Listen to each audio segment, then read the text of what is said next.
And we are live with episode 125 of the Start Build Growth Show.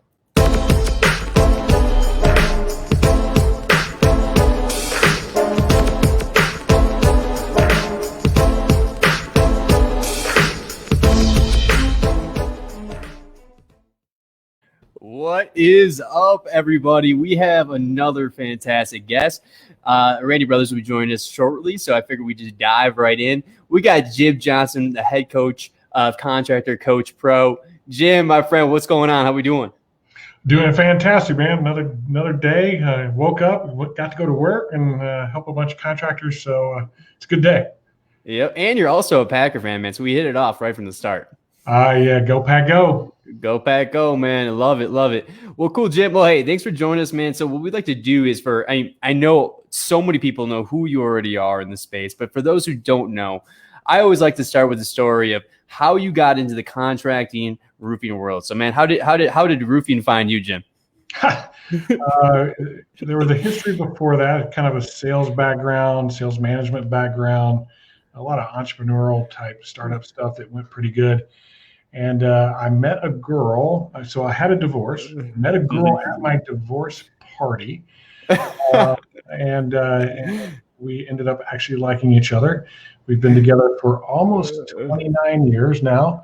And wow. She was from Wisconsin, and I was from Texas. And we met in Texas, and she said, hey, I'm tired. I don't want to work here. I don't want to live here. I'd love to be back by my family. I said, well, let's go check it out. So we go up and check out Wisconsin, and I'm like, man, this is beautiful. It's July, it's 75 degrees. It was wonderful. And there's like trout streams everywhere. It's green, and I'm like, this place is pretty cool, and I can make money anywhere. So yeah, let's move up here. And we proceeded to move up on December 1st. I regretted my decision immediately. It was the coldest I had ever been in my entire life. I think the coldest I had seen it before that was about 19 degrees. It was 0 that day. Like, that's not a temperature. That's a soccer score. Yeah. But I had to find work, and I went to work for a couple places, and I got laid off. I was actually working for a concrete company, got laid off, and my wife came home, and I'm like dressed in a suit, and she's like, "What's going on?" I said, "Well, I got laid off today, but I got an interview this afternoon to go be a home inspector." And she's like, well, what does it pay? I said, well, they said 75 grand. So it seems like a halfway decent job. So we'll see what it's all about. And showed up, and it wasn't to be a home inspector. It was to be a roofing salesperson. And they kind of gave us the spiel. And I was a little bit like, I don't know. These guys seem kind of like used car sales and that kind of stuff. And maybe this isn't the thing for me. And this guy walks in. He was kind of the roofing guy, and he goes, what this is, all these people have damage from these storms, and they pay their deductible, get all their work done. I said, this isn't sales. This is like, that's not sales. If somebody else is paying for it, and all they got to do is find the right person, all I got to do is be the right person. And I'm like, are you guys the right people? Can you do good work? Like, oh yeah, of course we can. And so went out. I sold 22 my first week, 24 my second week. Dang. I called my wife. I'm like, hey, honey, you're not going to see me for the next 2 years. This thing is like nothing I've ever seen before. And ended up selling like 108 jobs in 3 months. They asked me to be sales manager, and we took 3 months off because it's wintertime. And I said, well, if I'm going to be sales manager, I want to get like an order and a process to all this stuff, because that's the way I've always done things. We kind of lined it out. And we went from about 4 million to 36 million to 40. There was never really a final number on it all in a year. And wow, it was crazy. I actually had a minor heart attack that year. It was. Are you serious? Yeah, broke processes. I was working 100 hours a week. And I created like this machine, and all I had to do was hire people and put it into it and say, here's the process, right? Mm-hmm. And, we outsold anything we could do. We sold 4,137 roofing jobs in 9 months. It was pretty awesome. Wow. No, I don't want to do that anymore. That's too much. And how many roofs did you say you sold your first week? My first week, 22. 22. Okay. So did you get good training, good onboarding and everything like that? Or how was that process? It was okay. I will say this. So we got more training than most companies that I would see. We got taught how to fill out a spreadsheet. So all the different items and the quantities and how you do that, how to fill the contract, and a little bit of the pitch type stuff. But there wasn't a whole lot of role playing or real practice, no presentation to it. It was pretty informal. Yeah. 2 days of that and go see how you do. What I did is I went, okay, who's the best guy around here? And they're like, Brad is. I'm going to go watch Brad do his thing. Sure enough, that was pretty easy. Okay, Brad, I think I got this, and the rest is history. I love it, man. Well, we just had a friend show up here, so I'm gonna add him to the stream real quick. All right, look who we got here. We got Randy Brothers here. So we're talking about how Jim Johnson got into the roofing space here, and so he was able to sell 22 roofs in his first week as a roof salesman with pretty average training and onboarding. It sounds like. So, Jim, what was the key there? Because if we're looking to somebody that might be getting into the roofing sales space, just getting their feet wet, doesn't have a lot of experience in the space, how can they kind of start to knock it out of the park like you did right away? Be driven. Like it's not focused on money for me. It's not the thing. I'm like, who's the top dog around here? Find that guy, and whatever his number is, I want to do one more than that this week. And it always comes off as a pretty competitive thing. I grew up very competitive, played sports pretty seriously. And so that just has kind of translated to life for me. But find that person that is the best person there and go watch them. That's the easiest and fastest way to get to where you want to be. And then make a challenge to yourself that you're going to beat them. The same thing happened for me in golf. As I left that company and went and started my own, same old story. Didn't get paid a bonus, right? So I passed it around. Changed the record, right? Yeah, it's frustrating. But my business partner, he introduced me to the game of golf. I had never played before in my entire life. I was 29 years old at the time, and we went and played golf. And he shot 82. I shot like a 101 the first time I ever played. And he's like, "Hey, you're actually kind of good at this for never playing before." I said, well, it must be the baseball stuff. He goes, if you practice, you could probably be okay. But I'm sitting there thinking on the inside, dude, he beat me. I can't stand that. It's driving me crazy. And literally, every spare moment I had, I was hitting golf balls. And within a couple of years, I was able to beat him. And that was the whole goal. Like, beat him. Okay, I'm done with golf. Let's go do something else. I'm kind of a little bit competitive, but find those guys that are really good and go watch what they do, learn from them.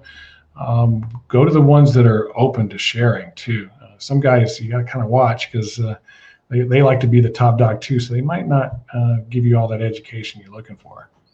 Man, I jumped in and I'm staring at a mirror, and Jim and I, every time we've connected, there's always been a kindred spirit there, and I'm like this. And Nick is hyper competitive too. Like me and this guy will play cornhole for hours, and he beat me one time and has never let it down. And so same type of thing. More than one time. We're not gonna go there. I opened that door. Yeah.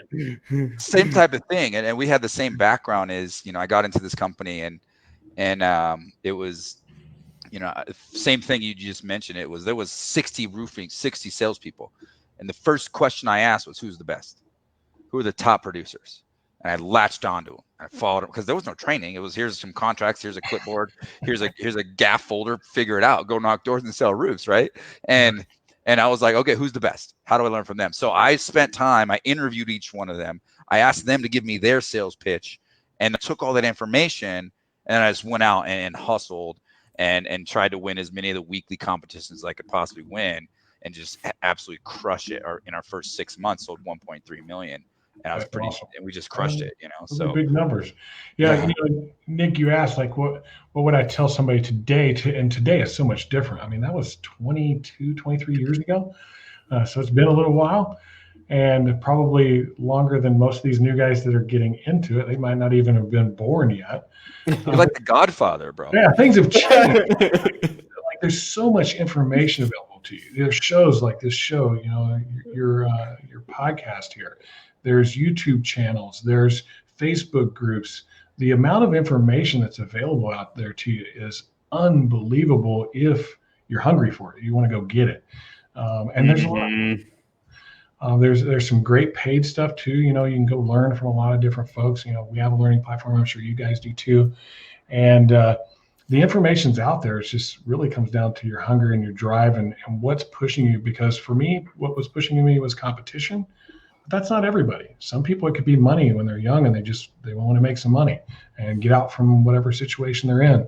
Maybe they have a wife and they're wanting to take care of them. Maybe they got kids, or they want to buy a house, or whatever that thing is that's pushing you to latch onto it and let it push you till it gets you where you want to be, and then find the next thing. And that usually, once you get kind of past that money thing, then you start to look for something you can be passionate about, something that will drive you and push you a little bit more than that initial stuff for the younger guys, I think. Completely you agree. Find that intrinsic motivation versus the extrinsic motivation, right? Extrinsic is going to be money, right? It's initial. Everybody has a little bit. You need money. You've got to have money to survive. But if all you're doing is chasing money, you'll quickly realize like how unfulfilling that is, right? So definitely find something that's deeper at a deeper level. And from my experience with developing our sales team and other contractors, it's once you can tap into that, like that deeper level, deeper surface, what's intrinsically motivating people, it unleashes success like you wouldn't believe. Yeah, it happened for me 15 years ago. I was literally sitting on the front step of my 5,000 square foot log house on 37 acres, the cars, the boats, all the stuff that you could possibly imagine and want, and going, okay, what's next? What's the next thing I got to get to make myself feel like I've arrived, or I've made it, or I've achieved something? And it was weird. There's like this feeling came over that there wasn't anything else. And to be honest, I started praying. It was a lot. I hadn't talked to God in quite a while. I was in this sort of like point of desperation, because I really wanted to feel fulfilled. I wanted to like accomplish something, do something. And people talk about hearing the voice of God. I've never heard that. Like, there's no, hey, Jim, do this. But there's like this word that resonates whenever I get into I've had that happen a few times in my life, and then the word was serve. I'm like, okay, I don't know what that really means or what I'm supposed to do, but I'm just going to go start serving. When I changed that they all came about serving everybody else instead of serving my own needs for success, the fulfillment came in. It was like watching one of my sales guys do something they'd never done before, having one of them buy a new truck, or helping them get and going with them on calls instead of avoiding those type of things, and truthfully going, hey, what is it that you're after, and figuring that out and connecting with that guy to help them actually get there, let them realize that this was a vehicle to get them to wherever they wanted to be. And I've followed that mantra ever since. I don't ever think about the money anymore. It's like, hey, if I can serve enough people and do a good enough job at it, I'm not ever going to have to worry about business. Awesome. And so far, God's blessed me. I'm sure at some point I'll go, hey, okay, we're done blessing you. It's hard for a while, but it's been awesome. Pretty good.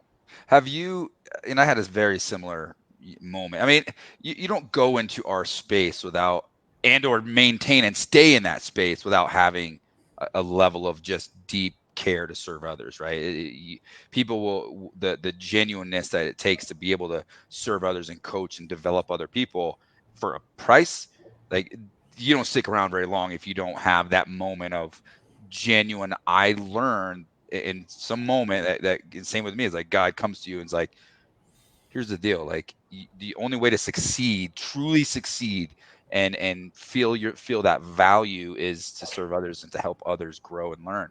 Have you read the book, How to Run Your Business by the Book? I have not. Like, it's very unusual when somebody asks me if I've read a book. I haven't read it. I read 40 to 50 books a year. Jeez, wow. Yep. And I think it's the most valuable action that you can take.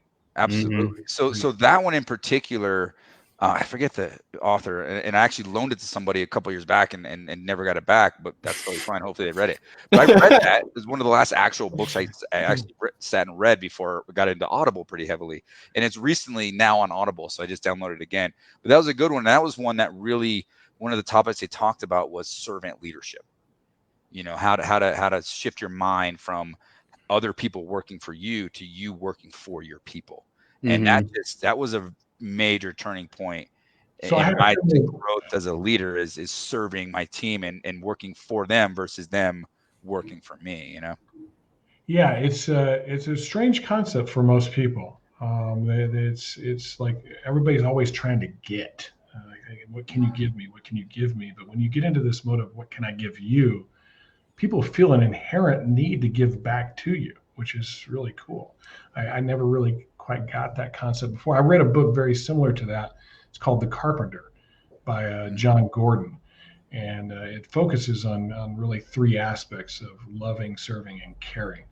And those actually became the core values here at Contractor Coach Pro. It's what we call it. If it doesn't do that, we don't do it. Super cool. Yeah, it was cool. a big change for all of us. There's those words of wisdom there. I mean, for all the contractors, anyone watching this, like some people go through their whole life and don't ever really grasp that concept of it's not about what can you do for me, it's about what can I do for you. And it's easier said than done, but once you can truly make that paradigm mindset shift, it changes everything. It's one of the big things we work with our leaders that we work with, similar probably to you guys, to get that shift to happen. The other one, like that's a frustrating one because I think a lot of people that are in an ownership position don't quite get that just yet. And hopefully maybe listening to the show helps with it. The other one that's kind of like that is, why are you here? What's your purpose? What are you doing? Like, okay, so you're going to get a house and you're going to pay everything off. You're going to, put your kids through college, but is that all that you have the potential for? And I will do these talks with contractors and their teams. And you can see like this little like light bulb go on for people. Like, I've really never thought about that before. I just wake up, go to work, and I don't think about it much further than that. And we only got so much time on this planet, right? We have a choice. We can either have a little bitty impact or no impact, or maybe we can have a massive impact. And I don't know. I'm trying the best I can. I don't think I'm going to move billions of people, but if I can move 1,000, 2, I'll be pretty happy. Absolutely. What's the power of one, right? The rule of one, Mm-hmm. and for those of us, we do a lot of speaking, right? And it could be pretty intimidating to get in front of a crowd of people. You're like, I could say something and they could all just look at me and boot me off the stage, right? There's always that fear. That's why 60% of people would rather die than get up in front of people. But the little thing that like in your head, you're like, you know what? If one person can take a nugget and can learn and take something from this lesson or this value that I'm bringing and make a significant change to their life, it was a success. And then you can take your brain to that level. It just helps you to understand like that one person, that one impact, that one phone call. I mean, one phone call with Jim can literally change the trajectory of your life and your business life and your family's life for generations to come. One phone call. That's why interaction and relationship is so important. That you take interest in each. It's actually how to win friends and influence people. It's one of the facts there is to listen, to understand, and genuinely listen. Because when you do, you start to make a connection. Make that connection. You can positively impact somebody and not even really realize it. And who knows? That person might grow to be the next president of the United States. They could be somebody that solves cancer. And it all changed because you said something that was right at that time that moved them on a different path than the path that they were on. And I think that's just so powerful. That's why I think words, reading, knowledge, wisdom, those are super important things to share with other people. Keeping it all to yourself is I actually almost think that's a sin, to be honest with you. For sure. Mm-hmm. Well, one of the main things we want to talk about today is actually a topic that Jim's writing a book about, and I know that Randy, you're all about this too with everybody that you're working with, is how to stop working in your business and how to start working on your business. What do you think about that topic, Randy? Hey man, that's the foundation of Jim and I's existence. We don't exist without that. Like who would ever call him or want his services if they didn't want to get to that place? And as an entrepreneur myself, it was I had to get to that place. And my goal from day one was always, how do I build a business that can run itself without me there? So you gotta look at it from ask yourself the question: if I were to step away from my business for 1 month, what would happen? And I think 80 to, I mean, again, I'm just throwing this out, but 8 or 9 out of 10, contractors might not even be in business if they did that. Yeah, so, because they're so dependent on their day-to-day efforts. Well, yeah, they literally, I think most people, they start this business, they usually start this business with more of the operational side of things, where they're thinking about marketing, sales, maybe training and recruiting and that kind of stuff. But they're not thinking about the foundational stuff that's really important to actually growing that business. It's the concept that we teach. We think there's two sides to this. You got the foundational DNA and the operational DNA of your business. And there's 6 disciplines inside of each one of those, with the first discipline being leadership. Like, you got to be a good leader if you're ever going to grow anything. Nobody's going to follow you otherwise. And I don't really like to use the word good. A great leader. You can either be a great leader or a poor leader, but I don't think there's necessarily such a thing as a good or a bad leader. Some people that we think are bad leaders are actually good leaders to whoever they're leading, if you follow my train of thought there. But if we get leadership down, then we've got to work on culture. And so culture, who are we going to be? What are we going to be about? Why are we doing what we're going to do? You combine those two things, and everything else, if you start there, starts to build off of that. Organization and human resources, accountability, finance, and process are those first 6 things that you need to really have down before you decide, I'm going to really scale this thing. Because if you have those things down, you have a process you can put people into, you know how you're going to handle problems when they arise through your organization, HR, you know how you're going to hold people accountable in the measures you're going to use, standards you're going to set, expectations you're going to expect. If you know all that, then it's just hiring people into that process. Does that make sense? Yeah. And so that's kind of the first side, but then you have the operational side, and that's technology, marketing, sales, production, training, and then the last one, which is the one everybody comes to you for, right? Recruiting, hiring, and onboarding. I want to hire a bunch of people. And so if you think about it in reverse, they actually work off of each other, because everybody says that, hey, I want to hire and recruit a bunch of people. I said, sounds great. How are you going to train them? And it gets really quiet, right? Well, I'm going to have them ride with so-and-so and ride with, like we were talking about earlier, find the good guy and ride with him. Well, if you find the good guy and ride with him, you weigh him down. Number one, he doesn't reach his potential. But if you create this great training program, put people through that, you can repeat that thing over and over, do it much quicker, ramp people up faster, and be much more successful. But let's say you get that figured out. Well, how are you going to produce all this stuff you're going to sell? Right? Exactly how are you going to produce it? Step by step to create raving fans and do it different from everybody else and get those 5-star reviews that you're going to do. And if you're going to do that, well, exactly how are you going to sell that? What's the process? What are you going to teach people? And how are you going to differentiate yourself? Quit selling on price and start selling on value. And if that's the case, well, how are you going to market to get the leads for all those great salespeople you have? Like, see how they all work kind of off of each other? And that's been the big epiphany, is that they happen in an order. And that's what this book is all about, is that order and understanding the key components of that order. And then the last little piece of that that's super important is capacity. We as leaders can be greatly skilled, but may not achieve very much, may not have very much impact because we feel like we got to almost own it. We're a little bit control freakish, right? Most of us young leaders are that way. I know I was. And in order for us to actually have a big impact, we have to create capacity. And the only way you can create capacity is by creating great other leaders, growing leaders, or we call them champions. And when you get to that mode, you go, okay, I got all these things I don't like to do. I hate the word delegate. I think that's the worst word that I could possibly use, because whoever I delegate it to, when you say I'm delegating something to you, they go, oh, you're taking the crappy stuff you don't want to do and you're giving it to me, right? You're empowering. I'm empowering these people. I'm making them champions. You're the champion of our CRM. I want you to own that thing, right? Yeah. I really hate that thing. I'm not, like, this is what I want you to do because it fits your skill set. It's what you love to do. And we constantly coach on looking for those champions on various aspects of your business. and then putting them in place to own that thing so you can then chase what you're really after. Because it really comes down to three things. We had a big, long talk about this because, Randy, I don't know about you. We have a hard time explaining what we do to people. Yeah. It's like they know. They go, well, I know you're a contractor coach, right? Yeah. Pretty simple. What are you going to teach me? He's like, Yeah. there's 400 topics that we can discuss.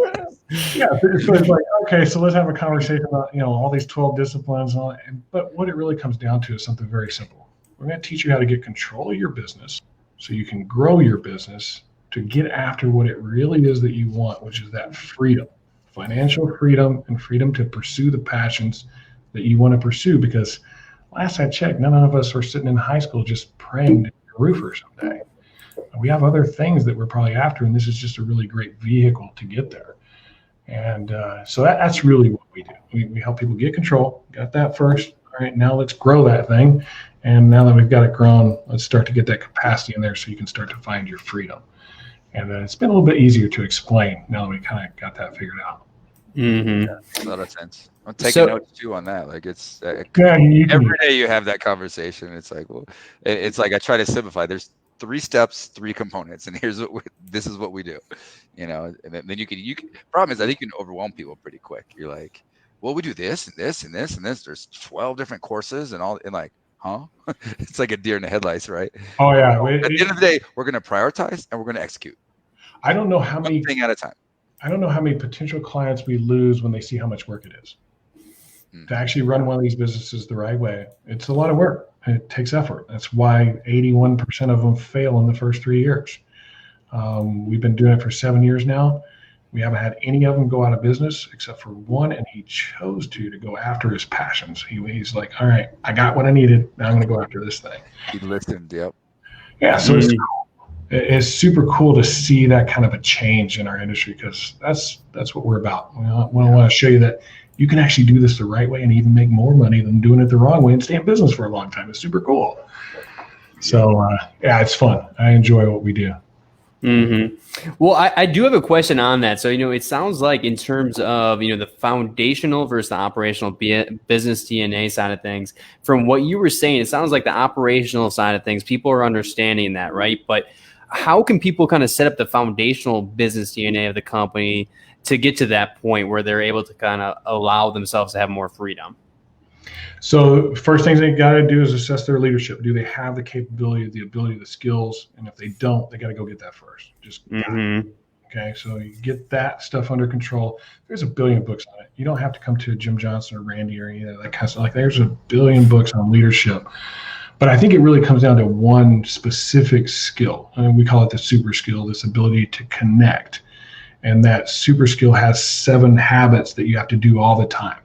And if you do those 7 habits all the time, you will get buy-in, you will get activity, you will start to get discipline, results, and then finally belief, which is what we're after as leaders, right? We're trying to get this belief in what we're chasing, that it's just as valuable to them.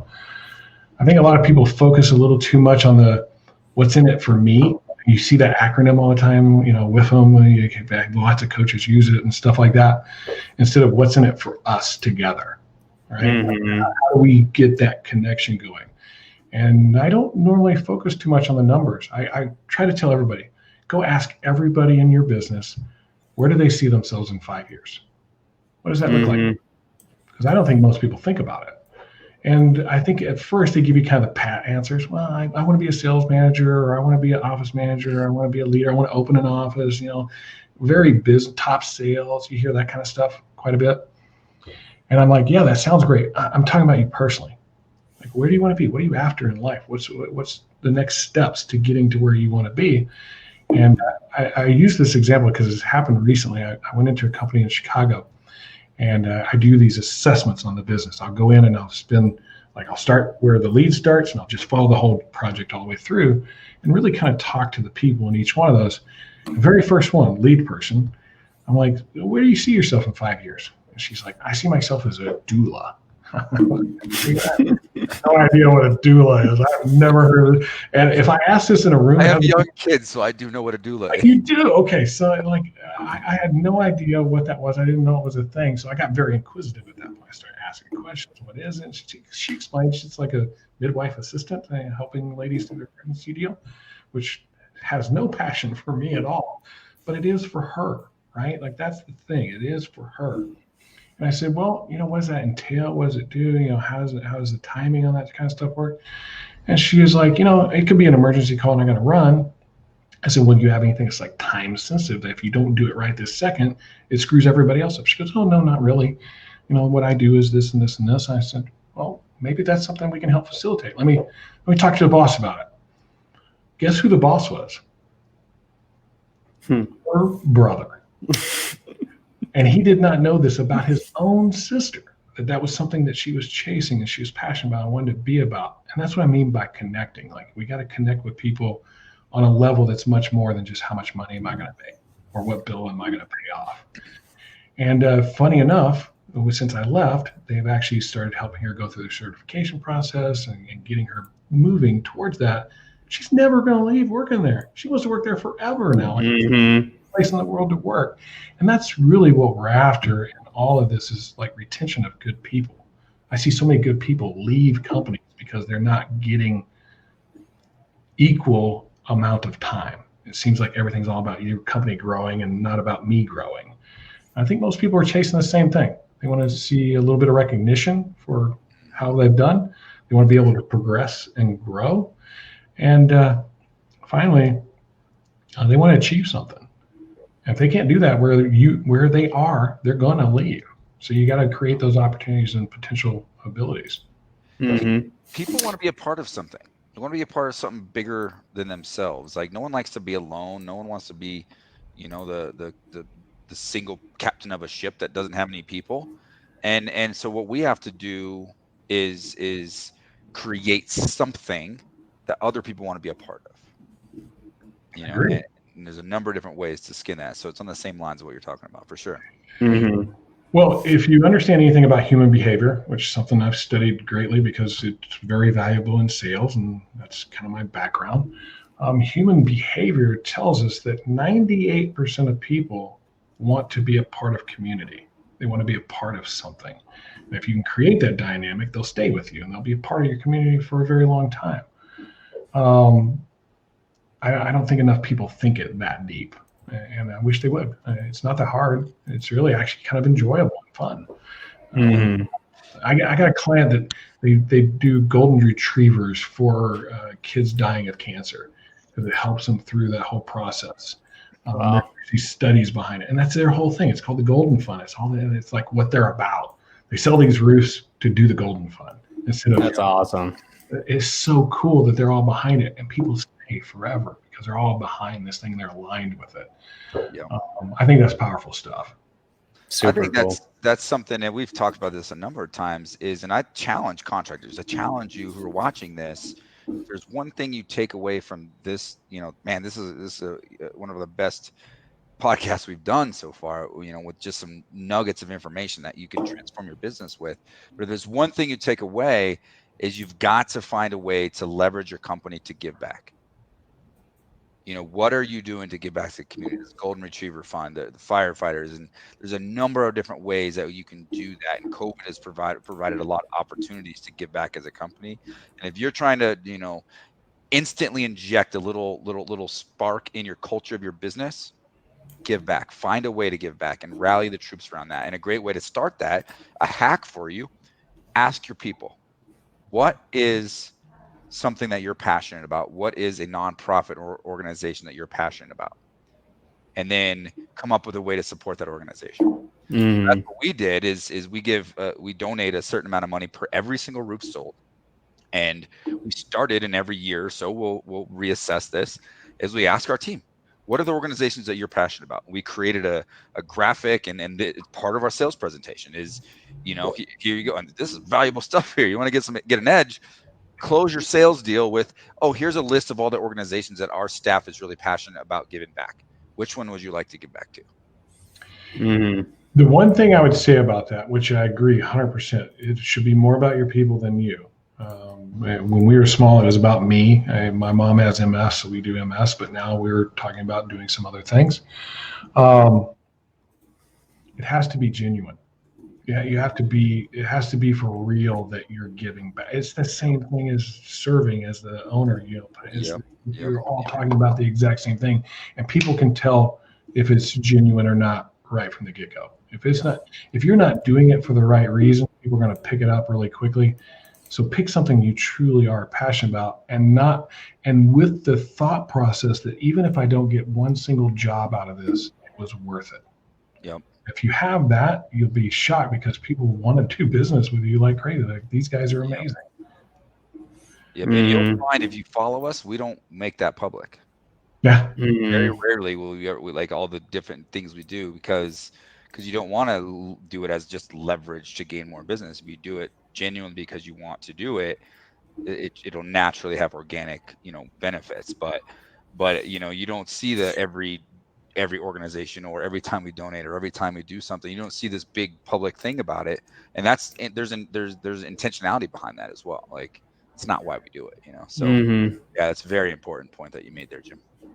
Well, guys, I want to give a quick shout out to our sponsors, and then after that, we'll dive into the leadership super skill.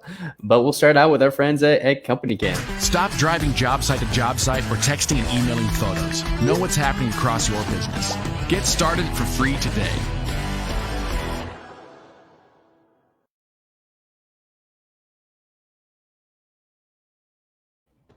And, if you guys have not checked out Company Cam yet, if you guys want to get set up for free, it's going to be companycam.com/SBG show. And then we got our headliner sponsors. You know it, Job Nimbus. Job Nimbus is a fully customizable back office solution. Track leads, jobs, tasks from one easy-to-use software. And with the largest ecosystem of integrated partners, if we don't do it, we have a friend who does. Learn how the #1 back office system in roofing can help you be efficient, be organized, be professional, and be profitable. And if you guys want to check out Job Nimbus, make sure you guys are going to info.jobnimbus.com/roofing-academy. And last but not least, Randy, my friend, what we got going on with Sumo Quote? Sumo Quote is a game changer. I mean, if you're trying to differentiate yourself throughout your sales and your estimating process, you need a tool to be able to do that. We've talked a lot about training and giving salespeople tools to differentiate and to hire and train people quickly. You got to have a great tool like Sumo Quote to differentiate yourself and increase your sales and increase your closing ratio. Yes, sir. And I know you guys are using it at Elite Roofing, but if you guys want to check it out and get it started, go to try.sumoquote.com/start, build, grow. All right, guys. Thank you very much to the sponsors. Now back to the show. Jim Johnson, my friend, what is the leadership super skill? So before I say that, those three guys are awesome. Those three sponsors you have, great guys. Love all of them intensely. If you don't use them, you should. Absolutely. So leadership super skill, I mentioned a couple times, is connection. And what we're after is this ability to gain belief in our leadership. And there's 7 habits that we need to do all the time. They need to be something like you can put them on the wall. And so I want to go through them. If you don't write while you're driving, press pause and get to somewhere where you can write. But you can write these down and then put them in front of you every day so you can remember them. You'll start to make them habit. So the first thing we have to do is we have to engage, right? We have to engage people in our vision. I sometimes use the analogy of it's our sales pitch, for lack of a better term. This is why you should come here, is we're after this thing. We want you to be a part of it. We think you'd be a good fit and you're aligned. And this is what it's going to help you do and grow and achieve your goals in life. So I've got to engage them in this vision of what we're after. Once I get them engaged and they're like, yeah, I'm interested and I want to be a part of this, then I got to educate them. And if I can engage them and educate them, I start to get buy-in. I'm getting that first piece that I'm after, is buy-in, that, hey, not only do I give you the sales pitch, but I'm actually giving you education, the tools, the things you need to be successful. And they start going, yeah, this guy is what he says he is, right? The next part of it is example. I have to set the example. And so I don't ask people to do anything I wouldn't be willing to do. I pick up the garbage. I go out to job sites. I make sure homeowners are happy. I do what I want my people to do. I act the way I want my people to act. I don't ever bring drama in the building. I'm always full of energy. I'm ready to go each and every day, because that's how I want my people to be. And if I set that proper example, well, those people will start to be like that, because they're trying to be like you as the leader. They want to be like you. So if you have a bunch of people that work for you that you're wondering why they're not doing all the things you want them to do, the best place to look first is in the mirror. Are you doing all those things and serving them and setting the proper example? And so that's example, and that starts to get activity, right? So I've gotten a little buy-in. Now I'm starting to get a little activity. They're starting to, get going in it. And then I have empathy. And this is a new one that we added to this. It was 6 for a long time, but this one's so important because we have to show that we actually care. That's part of connecting with people, is caring, understanding where they're coming from, but not so much to the point of entitlement. There's a difference between enabling, entitling, and having empathy for somebody. And so I understand your situation. I've been through it myself. I can see why you're dealing with what you're dealing with, but this is what the requirements of this job are, and I'm going to help you get there. I'm going to be behind you. I'm right beside you. All right. And so that's empathy, understanding where people are, caring about their situation, and not just caring about yourself. So that starts this idea of discipline, right? They're seeing this example, they're seeing this empathy, so they're starting to give back to you a little bit. So there's some discipline. And then we have encouragement. This is the one where we tend to fall down the job quite often. We always recognize where people screw up. We never point out all the time. Like might turn in 10 jobs in a row, great, and they turn in one that's bad, and you spend an hour chewing on maneuver end, and you never said anything about the 10 perfect ones they hadn't in before. And so, and when they're having a down day, instead of jumping all over them, encourage them, get behind them. I know you can do this. Hey man, I saw you. I was watching on. I don't want to get anybody in trouble here. I'll make sure to use sponsors and stuff. I was watching on Sales Rabbit, and you just had 4 not interested in a row. What are you saying? How's it going? Say it back to me. Okay, here's some coaching points. Now go try again. And sure enough, the next one they tried, not interested. But then you see a little text, come on, man, you got this. Boom, sure enough, they got somebody. Then they got somebody. Then you get on a roll. And that's that encouragement. And that's I think we need to do more of that as leaders. Mm-hmm. So that's that discipline, right? And getting all of those things in place. And now this person's starting to show some acumen for this, some talent for this. All right. I need some champions, right? I have time for champions. So I'm going to empower people. I'm going to empower people. I'm going to give them ownership over small things first and grow those things. Most people go, hey, let's take the sales guy. He's a rock star. Turn him into a sales manager. Usually does not work out well. No. I have seen a few times. It's very rare, but it does happen to work out every once in a while. But usually that guy that it works out for has previous experience with being a manager. He's done it before. But those are 2 completely different skill sets, being a manager versus being a salesperson. It goes from putting me first to putting everybody else first, which is a whole different deal. So instead of doing that, how about empowering them to maybe run a training class and see how they do? Coach them up on that a little bit. Maybe have them take one guy under their wing and go out there and help that one guy and see how he does with that. And then maybe step it up to 2 or 3 until he gets all the skills he needs to be that full sales manager. So empowering people. And then the final one, the 7th one, is expecting. It's the hardest one for us as owners, is to say, here's everything we expect of you, right? All these things, sales numbers, behaviors to our core values, our purpose and why we're doing what we're doing. And you hold them accountable is the expecting part. When they're not hitting it, we have to have those conversations. We have to take ownership over that. Of maybe some of it could be on us. Hey, maybe I let you down. Come on, get under my wing. I got you. And we'll go out and get this. But at some point, if they continue to not do that, you have to be willing to say, hey, man, it's just not going to be a good fit. You're doing them a disservice if you do anything else. You're actually not serving them. You're doing the worst thing you possibly do, keeping them in a position that they're not made for, they're not going to be successful at, and it's going to make a bad life for them.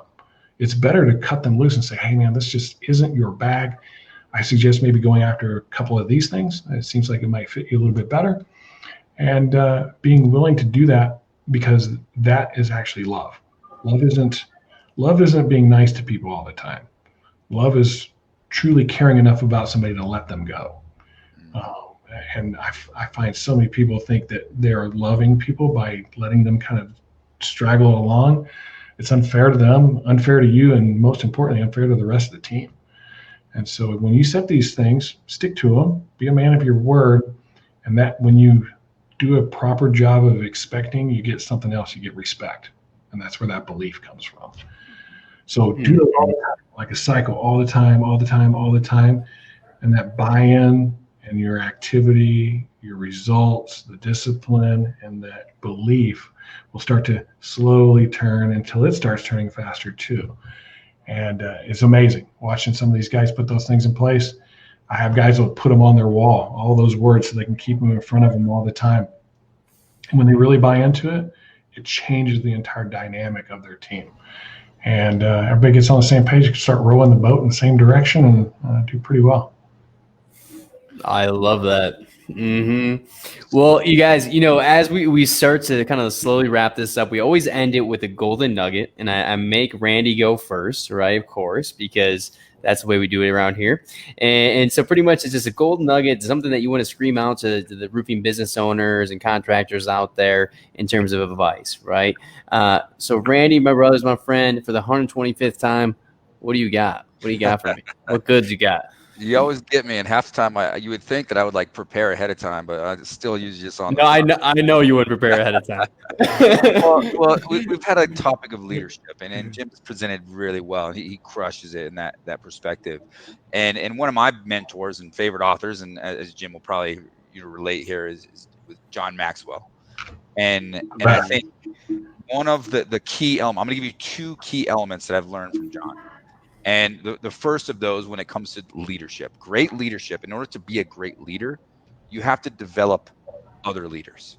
And if you can really embrace that mindset and apply the things that you learned from Jim, that's exactly what you're doing. You're getting to a place where you're empowering and you're developing other leaders. And when it comes to entrepreneurship, one of my favorite quotes from John is you just got to jump and build your wings on the way down. If you're trying new things, if you're trying to be a great leader, you're trying to be a great entrepreneur. And I like to flip that on my own and say, you got to dive in the water and build your boat right as you're swimming, And if you really take those concepts and put those to heart, you will definitely see some amazing growth personally, and you'll see your team grow as well. Love it. Thanks, Rance. Jim, what you got, my friend? I would say if you're going to jump in the water, have a little bit of wood, right? Like the start of a plan, right? Like we don't want to try to find wood out in the middle of the ocean anywhere. I'm a big, I hear this term all the time, take massive action, right? Like go do that. And I think while that is great, I think you need to have a bit of a plan for that, a strategy, like, hey, I'm going to go with this. It doesn't have to be a 100-page business plan or anything like that, but at least have an idea of what you're after and why you're doing everything you're doing. So my golden nugget, I'm going to teach everybody an equation. All right. You want to make massive impact. Okay. That if I leave you with nothing else today, think about that as you go to sleep tonight, as you kind of digest this. You have a responsibility on this planet. If you don't go out there and use your talents to make massive impact, you're letting not only yourself down, but everybody around you. And in order to make the most impact possible, you can remember this equation. Your skill multiplied by capacity will equal your impact. So gain the skill, grow those leaders, like Randy said. That gives you capacity to do more, and you'll have the biggest impact that you could ever imagine. Go far beyond. I believe in, and this is not really a golden nugget. Everybody knows this and should be doing this. Surround yourself with people that are better than you. And I'm very lucky here. Nathan's now a better coach than I am. My finance is way better than I am. Our HR coach is way better than I am. My technology guy that handles all of our learning platform way better. That's the thing. I mean, that gives me such joy to see that stuff, because I'm not that smart, to be honest with It's like Don't tell anybody, man. Come on, man. Keep it on the DL, man. You're exposing both of us here. I talk about that. Yeah. About strengths and weaknesses. It's like when you really deep dive into strengths and weaknesses, I'm really not that good at a lot of things. Exactly. The one thing I am good at, building other leaders and identifying those other leaders and then empowering them to have ownership. And it's been really good. It's a lot of fun. It was I don't know, there's something I learned, I don't know, 15 or 20 years ago or so. And I've tried to do that each place I've ever been. And so far, so good. It's, Well, Jim, it's been an absolute pleasure. I got to hang out with a couple of the roofing gurus over here, man. Just changing the game over here. Both of you guys doing some incredible things. So, Jim, thanks for just joining us on episode 125. No problem. My friend. And I want to make sure that I give credit where credit is due. That equation is Rory Vaden's equation. If you've ever heard him speak over Rory Varden. Cool. That's his equation. So I don't want to like say, hey, that's my stuff. Everything we all learn from other people. Yep. I gave that secret out a couple weeks ago. Of the reality of it, you hear things from me. There's a 90% chance I got it from somewhere else. That's the reality of it. I've had a blast, guys. This has been fun. It's been really Absolutely. And I'll see you next week in Breckenridge, my friend. Yeah, I wish I could be there a little bit longer. I'm only going to be there that one night, Sunday night. My daughter is moving to Palmer Lake, if you know where that is. Oh, yeah. We're up there, so I'm dealing with that on Friday and Saturday. But I'm going to get up there for a few hours, I think, on Sunday evening. So I'm looking forward. Perfect. Right. Have a great Well, thanks for joining us, guys. Yep.